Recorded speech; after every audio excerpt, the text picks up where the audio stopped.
ખેડૂતોને પૂરતા ભાવ નહીં આપે, ખેડૂતો જ્યારે એક થશે, ખેડૂતો જ્યારે એક મંચ પર આવશે ને ત્યારે આંધી આવશે અને આ આંધીને કોઈ નહીં રોકી શકે. આજે 2027માં પરિવર્તન આવવાનું છે એમની સાબિતી આજે સુદામડા ગામમાંથી આજે બીજ ધરતીમાં રોપાઈ રહ્યું છે. આજે લાખોની સંખ્યામાં ખેડૂતો ભેગા થઈ અને નક્કી કર્યું છે આજે અમે બીજનું રોપણ કરીએ છીએ અને 27માં આ ભાજપના ગરજાઓને ઘર ભેગા કરવાનું કામ અહીંયા ઉભેલા ખેડૂતો કરશે. અનેક ખેડૂતો આપણી વચ્ચે ઉપસ્થિત છે. કાકાને હું કહીશ કે 2 શબ્દો આપ પણ કહો, શું કહેવા માંગો છો? તમે કહો ભાઈ, 2 શબ્દો કહો. બધા વડીલો, આ બધા જ ખેડૂતો છે દોસ્તો, તમે વિડીયોમાં જોવો છો.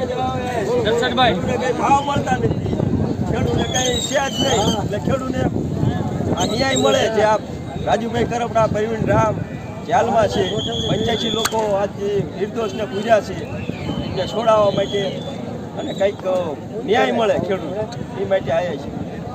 ભારત માતા કી જય, જવાન જય કિસાન. તો દોસ્તો, આપ જોઈ રહ્યા છો કે અત્યારે હજારોની સંખ્યામાં ખેડૂતો છે અને સ્વયંભૂ આવ્યા છે. આપણે ભાજપની રેલી હોય, આજે આપણા દેશના વડાપ્રધાન પણ ડેડિયાપાડામાં આવ્યા છે અને એમની સભામાં લોકોને ભેગા કરવા માટે સરકારી બસો મૂકે તેમ છતાં પણ ભેગા થતા નથી. થોડા દિવસ પહેલાં જ ભાવનગરમાં સાહેબ આવ્યા હતા અને સાહેબની સભામાં સરકારી ગામડે ગામડે બસો મૂકી, પણ બસમાં ક્યાંક 5 જણા બેઠા હોય, ક્યાંક 2 જણા બેઠા હોય, ક્યાંક તો ખાલી બસો જતી હતી. પરંતુ આજે એ સાબિતી છે, કોઈ બસની વ્યવસ્થા નહીં, કોઈ વાહનની વ્યવસ્થા નહીં, કોઈ જમવાની વ્યવસ્થા નહીં, તેમ છતાં પણ હજારોની સંખ્યામાં લોકો ખેડૂતો સ્વયંભૂ આજની આ ખેડૂત મહાપંચાયતમાં આવી રહ્યા છે. ખેડૂતોને ખબર છે કે આમ આદમી પાર્ટી ખેડૂતોની સાથે છે. અમે રાજનીતિ કરવા નહીં, અમે રાજનીતિ બદલવા આવ્યા છીએ.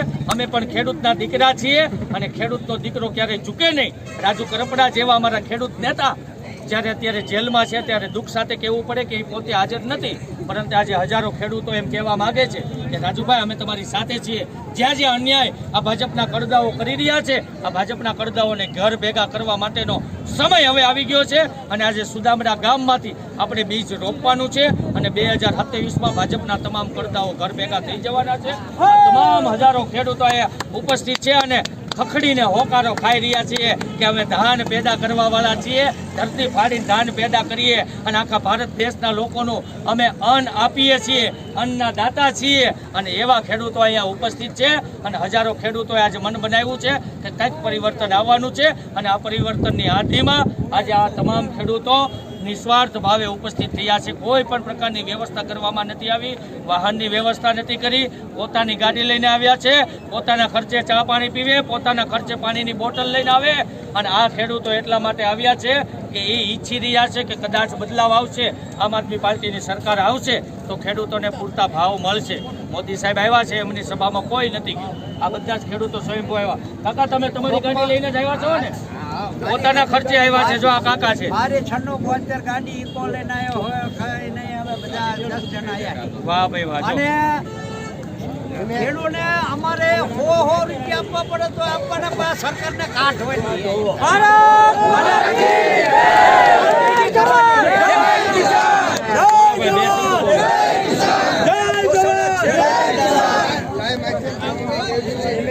રાજુભાઈના સમર્થન સીવી, ખેડૂતના દીકરા સીવી. તો રાજુભાઈ જેલમાં હોય તો ભલે હોય, રાજુભાઈને એવું નહીં માનવાનું અમે એમના સાથે સીવી. જલ્દી સરકાર સમજી જાય તો સારું છે ને સરકારને એમ કેવી છે કાયદામાં રહેશે તો ફાયદામાં રહેશે. એક સરકારે એમ કહે છે ને ખેડૂતને કાયદામાં રહ્યો તો ફાયદામાં રહ્યો, તો એમ સરકારને કહેવા માગી છીએ તમે કાયદામાં રહેશો તો ફાયદામાં રહેશો ને હત્યામાં ઘર ભેગો થવામાં તૈયારી રહેજો.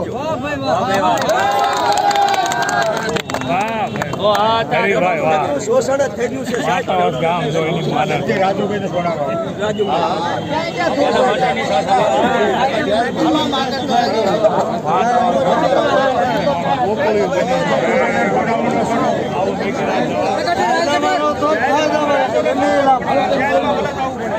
કઠોર